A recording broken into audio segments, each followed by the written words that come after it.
New at 10, we have a story of hope for you tonight. 24-year-old Sebastian got a life-changing diagnosis several weeks ago. And with the help of a Rockford neurosurgeon, there's hope at the end of the tunnel. Here's an angel. Hi. Oh. Got a little gift for you. Hi. How you doing? Oh, you look so good. Thank you. Oh, hi. How are you? Good. Tears, laughter, and smiles fill the room. Hello, hello. It's the first time Sebastian sees his doctor just 3 weeks after his life changed drastically.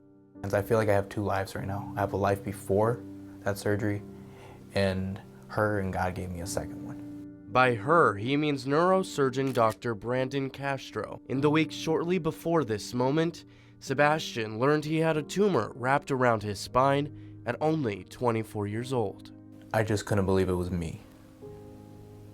It was a lot to process at the time. Sebastian came in with symptoms of numbness in his body, and we found a tumor in his spinal cord, very high up in his spinal cord, essentially right below his brainstem. He's a 24-year-old powerlifter with national ranking in powerlifting. So to have a spinal cord tumor that could potentially take all of that away is, very devastating. Sebastian didn't have much time to decide what to do, as the tumor was only continuing to grow. There were times where it was, especially as we got closer and closer to the surgery, it was like, this might be the last time I see this person. It's very aggressive. It was either they sent Sebastian to an academic hospital for a surgery of this caliber, or OSF Healthcare in Rockford. This is certainly a high-risk surgery that many neurosurgeons would opt to send to an academic center. A high risk indeed. Dr. Castro, however, willing and ready to take the challenge. When you operate in the spinal cord at this level, you are potentially putting risk to the entire body below the neck. We were operating within 1 millimeter of both his right and left diaphragm because we were stimulating it. If those muscles were to get weakened or completely paralyzed, that would mean that Sebastian would have had to be on a ventilator for an extended period of time or potentially for the rest of his life. I could have gone anywhere else, but there was just something in the back of my head that just told me, you can trust her, you can trust her. Sebastian, who is an athlete, brought that fighting mentality into this. There's just no time to hesitate. It's let's get after it and let's just do what has to be done.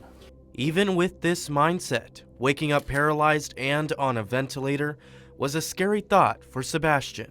After hours of surgery, the moment of truth. I remember telling myself, can you breathe? And I started feeling my own breath. And that's the moment I knew I had a chance. Because that was one of the things that ran through my head all the time was, am I going to be able to breathe on my own? Sebastian still facing a long battle ahead. The entire tumor was not resected because during the resection, I stimulated the surgical cavity and I took the resection as far as I could. If I were to take out 100% of it, I would be taking out at least some normal spinal cord and likely leaving him with permanent deficits. Castro calls the surgery a success, adding more years to Sebastian's life, and all while doing it in the place he calls home. So when I walk in and I see him stand up on his own and be able to walk over to me and give me a hug, it's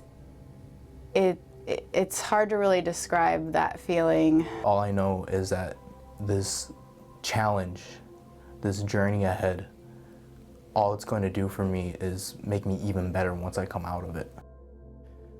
Such a powerful story there. Sebastian is grateful for his OSF family and is ready to continue to fight.